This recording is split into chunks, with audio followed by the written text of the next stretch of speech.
Last week we read about a serpent who was in a Garden of Eden and just messed things up, right? He persuaded Adam and Eve to eat of that forbidden fruit. And we didn't really get into the information of who that serpent was. You know, who is he? Why is he there? How in the world? You know, what is this? What's his story? Why is he interfering with the relationship between God and man? Why? Well, it's none of his business. I mean, why would he even care? And I guess even, I don't know if it's more importantly, but equally importantly, does it even matter to us today? I mean, obviously it does because of the whole sin thing we talked about last week. But what is it with this guy? And we're going to talk about that today. Satan is who we're talking about, and everybody here already has some type of idea of who Satan is. It may be based on Scripture. It may be just based on stuff you've heard. Some people are don't really believe he exists. He's kind of a fictitious character, maybe in a red suit with horns and carries a thing, pitchfork. For some, he might be really scary, and so you just avoid the subject, like, I don't know, I've seen the movies, I don't want to talk about it, I don't want to think about it. Maybe that's you with him. Some people like to joke about him, mostly because they don't know what to do with him, so they'll just, hey, yeah, Satan, and they just kind of fool around with the topic. So I don't know, just throw out everything you know, and we're going to look into the Word today and look at some Scripture. Who is this guy? What is he? We're going to go straight to the Bible, see what it says about him, because what I think about him doesn't really matter. What this says about him is the authority on it, and so that's it.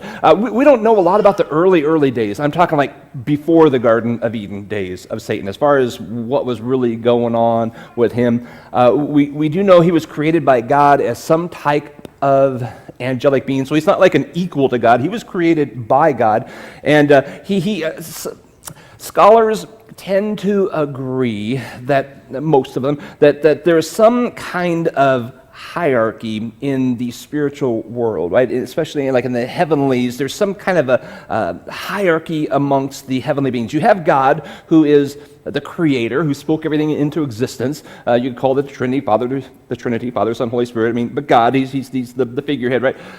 He's the top. And next in line would be the archangels. Every once in a while, you'll see an archangel mentioned in Scripture, but it seems to be a higher level than just, hey, an angel. It's an archangel.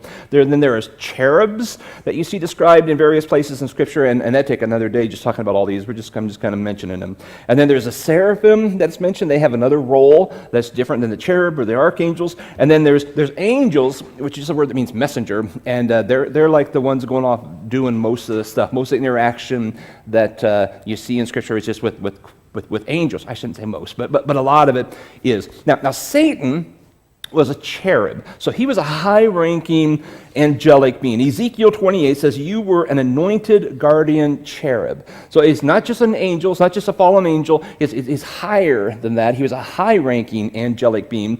They even look different. I mean, if you look at some of the descriptions in Scripture, they're just a little bit different. So you were anointed guardian cherub, I placed you. You were on the holy mountain of God. In the midst of the stones of fire you walked. You were blameless in your ways from the day you were created. So God created him. He was a cherub. Until the unrighteousness was found in you. So created, he's a cherub, a high-ranking type of angelic being, and meaning he had access to God at the highest level. He was in the inner circle, so to speak, even in the spiritual realm, with God, spent time in the throne room with the Father. We get that type of idea. And we also know there was some type of unrighteousness that was found in him, which separated him from heaven.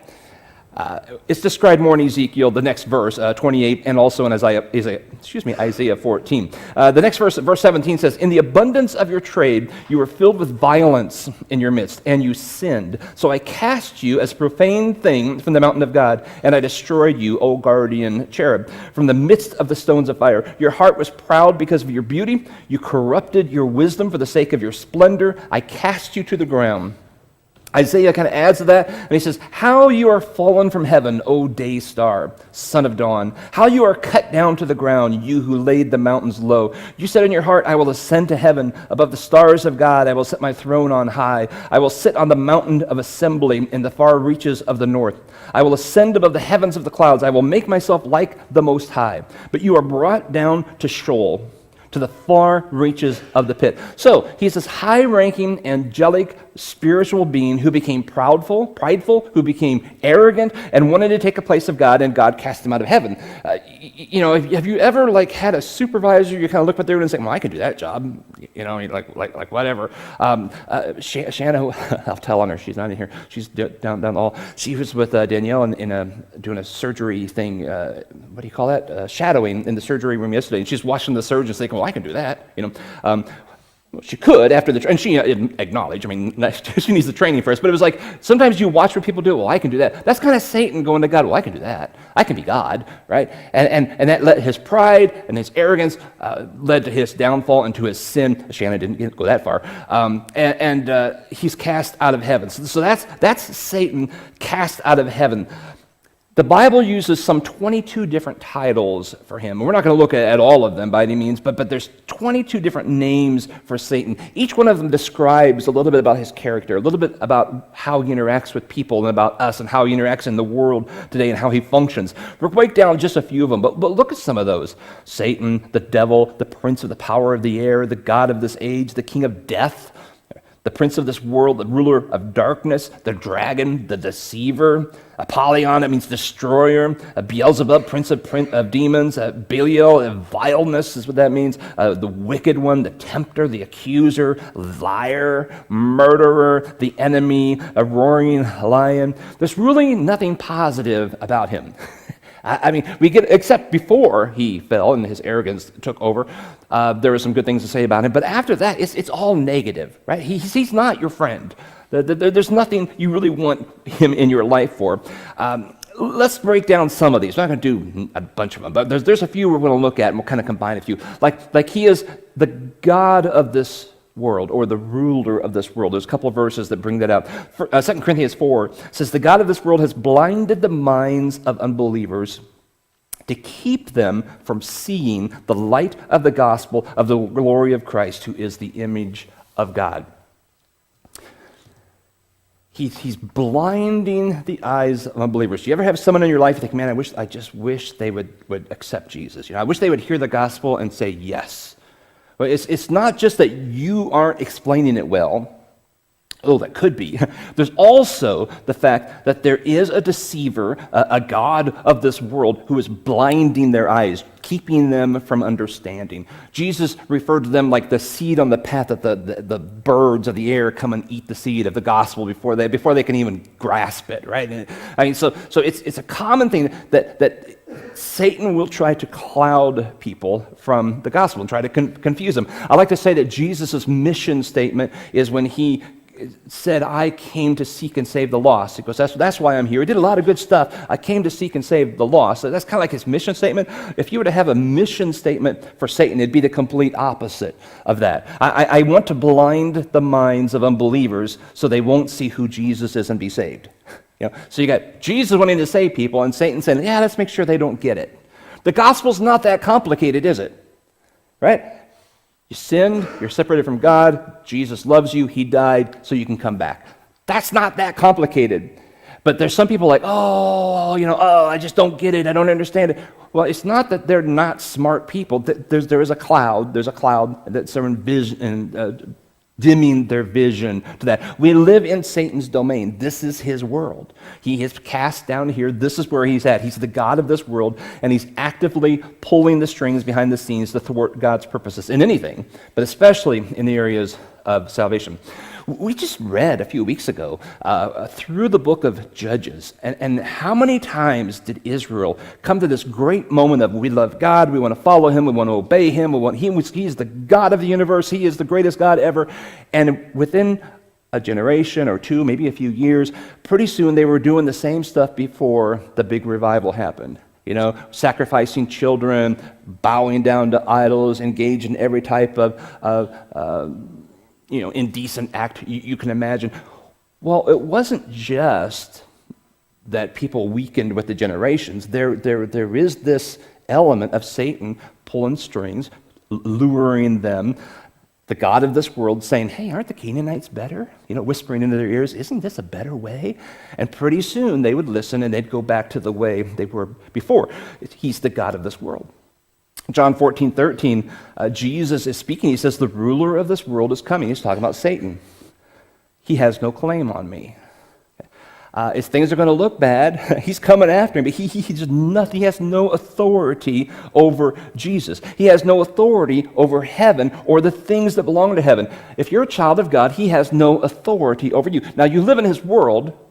He's the Lord of this world. You're going to live in some of the consequences of people living under his lordship, but he has no authority in your life. He can't touch you. That's important to remember. In all the things we talk about with Satan today, he has no authority in this life. We just, because he's Lord of this world, live in some of the pain and suffering of the side effects of people who are under his lordship. And so people sin, we sin too, but we live in the side effects of sin, or kind of a collateral damage, so to speak, in the spiritual warfare.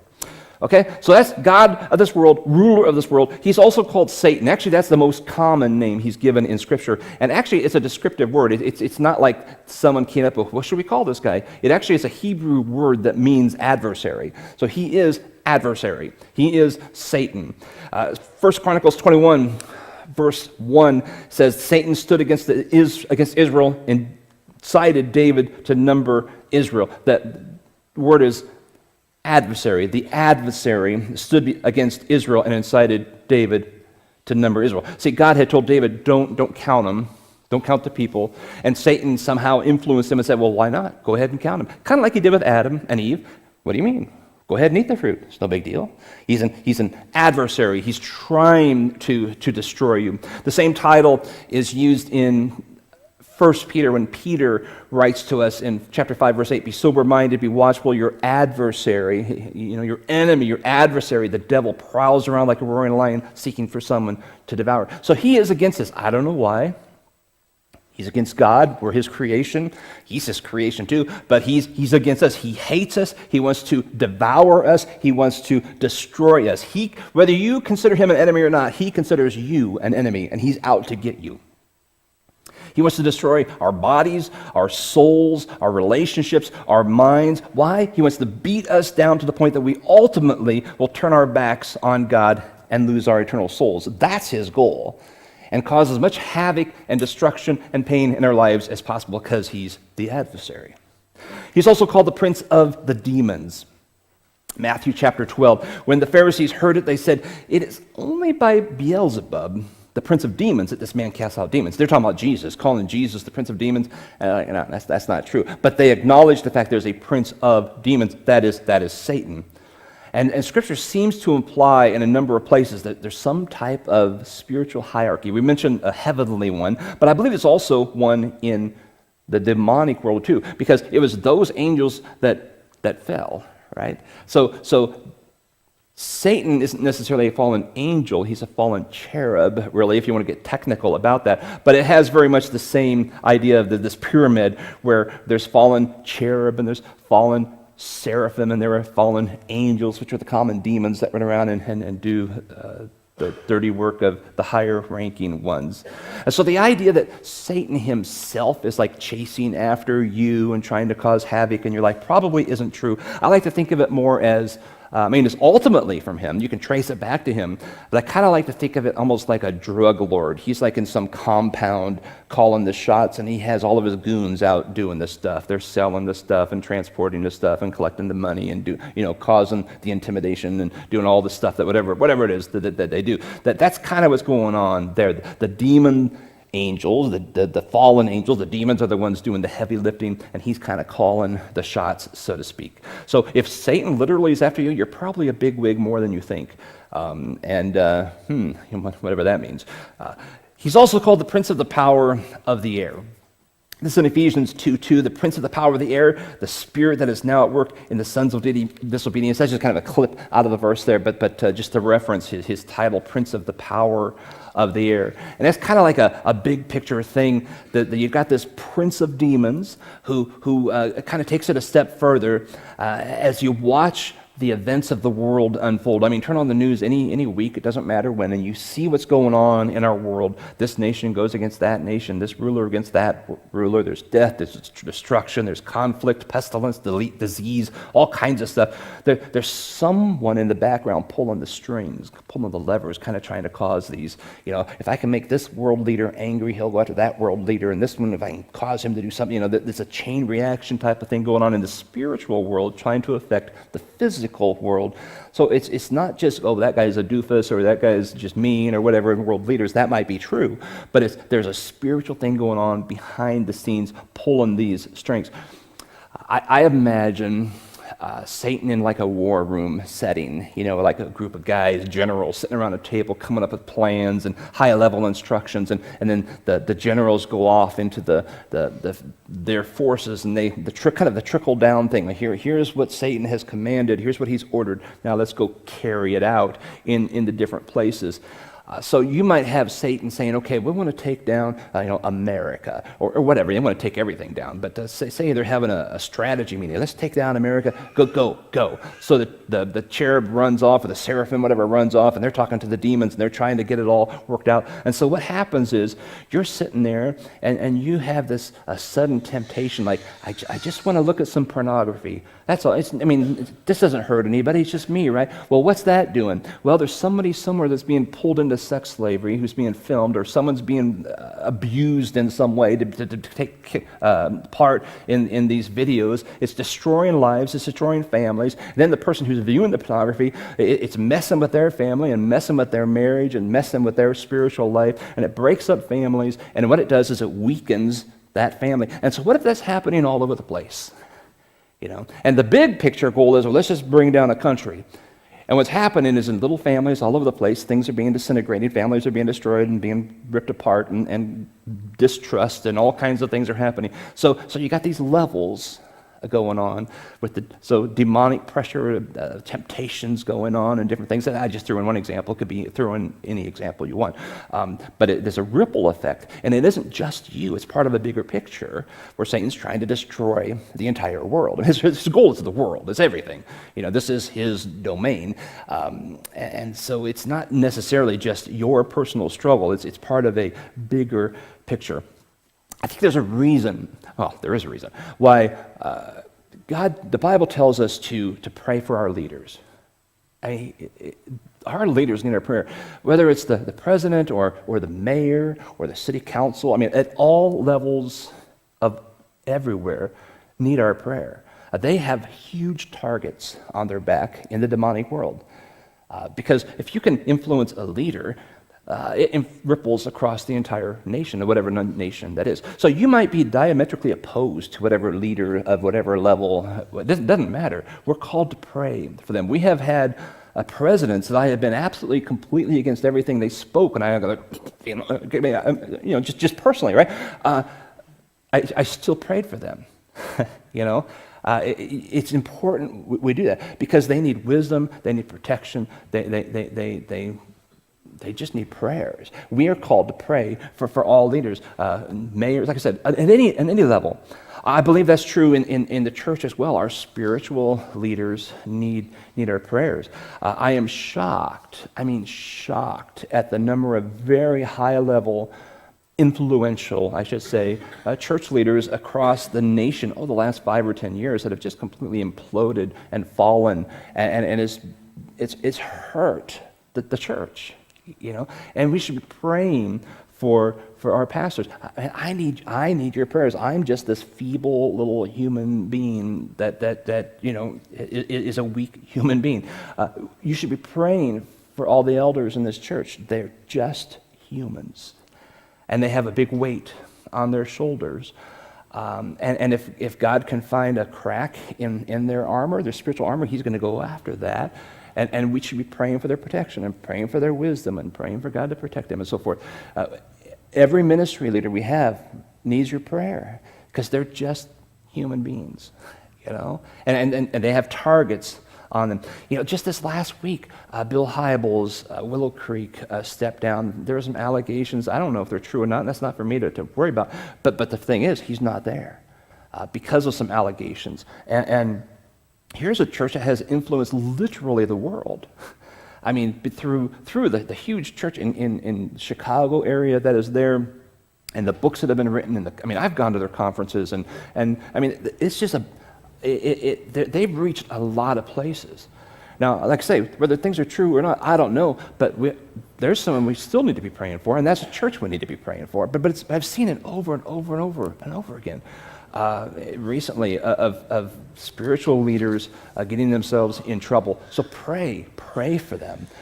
They're targets.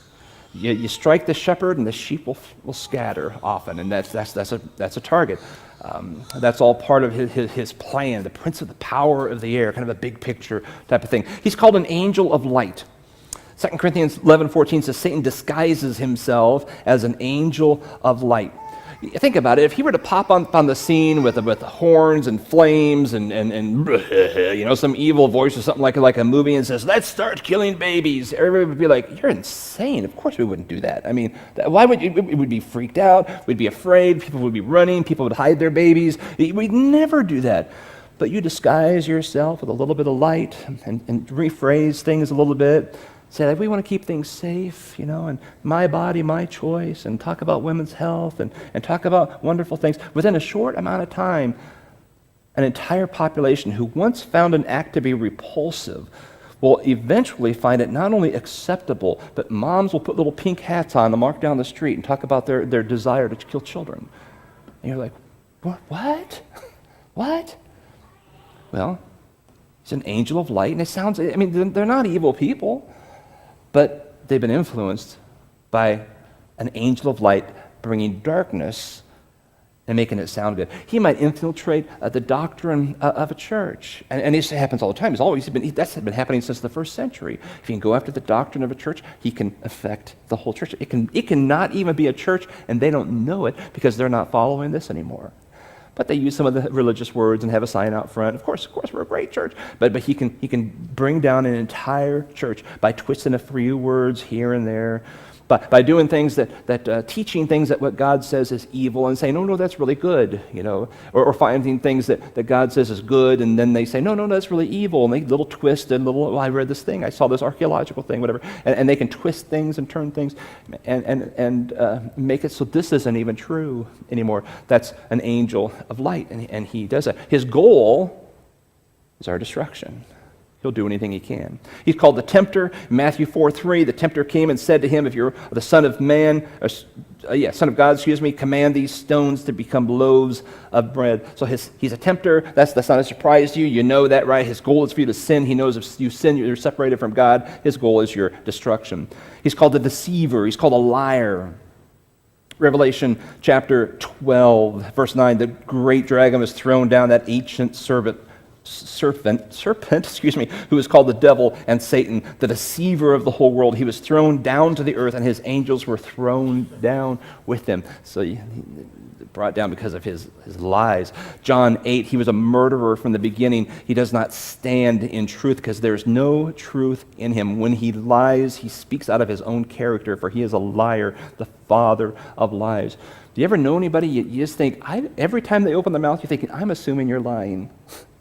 You've lied to me enough. I don't believe you. Rather than believe it and then verify. It's like, no, you've lied enough. Every time he opens his mouth, that's his native language. He's a liar.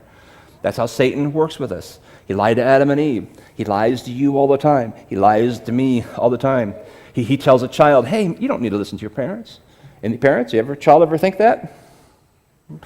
Yeah. Well, they're not bad kids, but the deceiver is there saying, "Hey, don't listen to that. You're smarter than them. You're 18.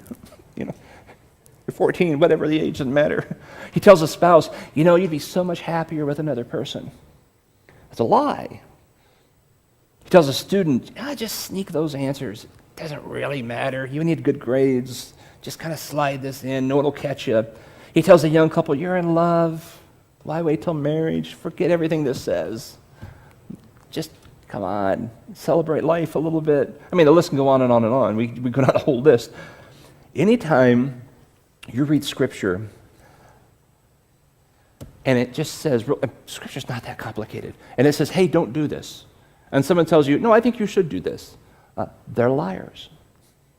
Anytime you read this book and it says, hey, do this, and someone says, oh, you don't need to do that, they're liars. Right? Don't take it personally. I mean, don't take them personally even. There's a deceiver pulling strings behind them that's convinced them in some way that it's a lie. Anytime you read this and your heart tells you something else, your heart's a liar. Okay? I don't trust my heart. My heart will get me in all kinds of trouble. I mean, it'll get me all kinds of places I shouldn't be. I'm a liar because I have a deceiver who feeds my heart all the time. Go this way, go that way, turn left, turn right. Just follow this. Just follow this. It's real simple. But he's a liar. He's a master liar. I mean, he's been doing this I have friends that have lied for like a few decades, and they've gotten great. They'll look me straight in the eye, and I think, man, you are good. You're just lying straight through your teeth, and your eyes look happy, and oh, wow, you're good at this. I mean, think about someone who's been lying for centuries, who knows us to the core. I mean, he knows people, and we're all the same. He's a good liar, and we can be easily deceived, and that's his native language. So what do we do with this? I mean, I think we've kind of established his character. We kind of established what he's doing and how he goes about doing it. What do we do with this? I think that first verse we looked at is pretty important in our strategy to combat Satan. 1 Peter 5:8 says, be sober-minded, be watchful. Your adversary, the devil, prowls around like a roaring lion, seeking for someone to devour. We've got to be diligent. It's so easy to drift off into kind of a snooze. It's so easy to become apathetic in our faith. It's so easy to just kind of drift and just kind of float and I go to church, I don't. I mean, and just kind of get lackadaisical with our faith. We can't afford that. Just as believers, we can't afford to become lazy with our faith. We can't relax spiritually. We have got to keep our mind and our eyes alert and on Jesus Christ. We must keep an eye out for the enemy trying to creep his way into our life. And here's the scary thing is, half the time we don't recognize it because he's so good at lying that we don't even recognize it's a lie. We just think we're just following a different, I don't know, we don't even realize it. And we kind of drift. So we've got to stay alert. Do not trust any Bible teacher fully. I'm human and error. You know? Don't trust your eternal soul with me. You've got to read this book. You've got to keep your head in this book. I could be unknowingly leading you astray, or I could be just a really evil disciple of Satan himself thinking, let's see how far I can take these people. There's both out there. Don't trust me. Don't trust anybody you hear on the radio or listen to on television, or they have a cool CD with a nice slick package. It must be good. Not that there's great value out there. Okay, I'm not saying that. I'm saying don't trust this with your soul. Don't just open your brain out and say, I'll just take everything they believe is truth. It's got to be here. It's got to be here. You've got to be alert. You have got to keep your mind in this book. You simply have to. It's frightening how many national Bible teachers are out there that are just feeding junk, false teaching.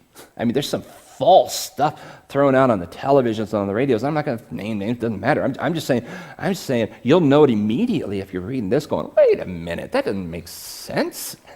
Think for yourself. You've got to. Your eternity is on the line here. You have a deceiver, a master deceiver trying to pull you down, and you're going to trust me? Hoping I know what's going on in every, shadow of your life. You've got to stay strong in this book. I would recommend accountability in your life if you don't have it. Every human being needs some accountability. Every human being needs someone who will pull you aside and say, hey man, how you really doing? I see you have a smile and you're looking like happy and you quote Bible verses on Facebook, but really, where's your soul?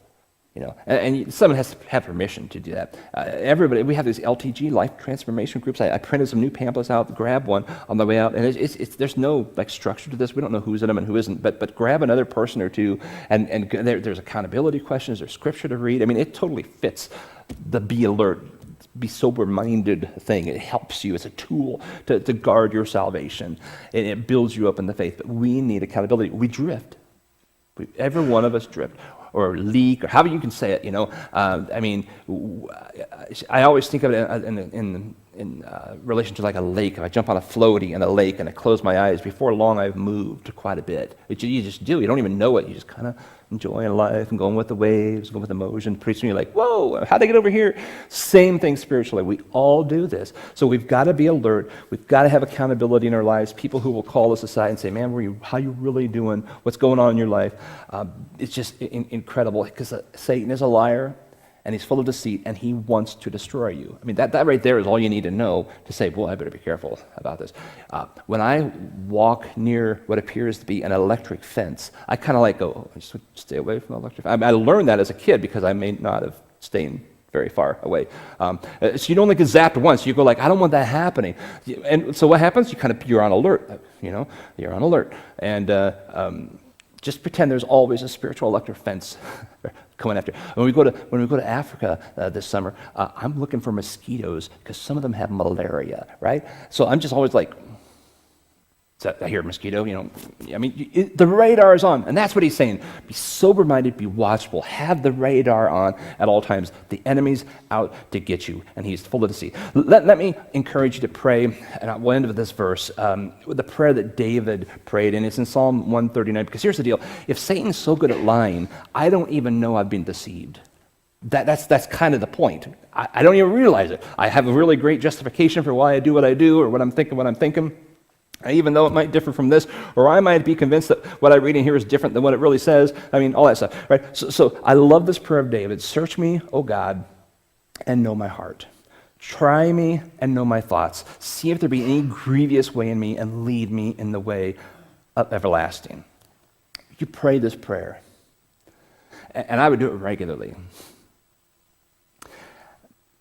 And have accountability in your life. Sometimes you'll have that prayer, and the accountability department will say, hey, there's a blind spot you didn't see. Some dude almost backed into me last week because I was pulling out of a parking lot. He just didn't see. I don't think he was a jerk. But he just didn't see me. It was a blind spot. And I saw him first, real quick, turn back in, then he got real embarrassed. It's like, well, hey, we all have blind spots. They said, we're human, right? This kind of takes that away. God, you don't have any blind spots. Would you try me? Would you search me? Search my heart. Search my soul. I don't know about you. I want to be a servant of Jesus Christ. I want him to be the Lord. I want him to be God in my life. I want to serve him with everything. So I will periodically just have this prayer, God, search me and try me and see if there's any way in me that's unrighteous, and let me know. I want to change. I would encourage you to pray that prayer with me right now. As a child of God, here's the thing. You have been covered by the blood of Jesus Christ. Right? You're a child of God. You belong to heaven. So all these things we say, he has no authority in your life. He has no business in your life. You win. You've read the end of the book, right? You win. God wins. Satan knows he loses too. That's why he's trying to cause as much havoc as he can while he can. His day's coming. But here's the deal. You stay holy with God. You pray this prayer. You keep yourself alert and sober-minded. Don't become one of his statistics. Because he doesn't care. He doesn't care about you. He has no authority in your life. You resist him, and what does the devil say? What does the Bible say? You resist the devil, and he must flee. He must. It's not like, he might be scared. He must flee. You resist him. You find out that sin that's going on in your life, or whatever it is keeping you from God, whatever he reveals to you, and you resist Satan and send him away. He can't stay. Let's pray.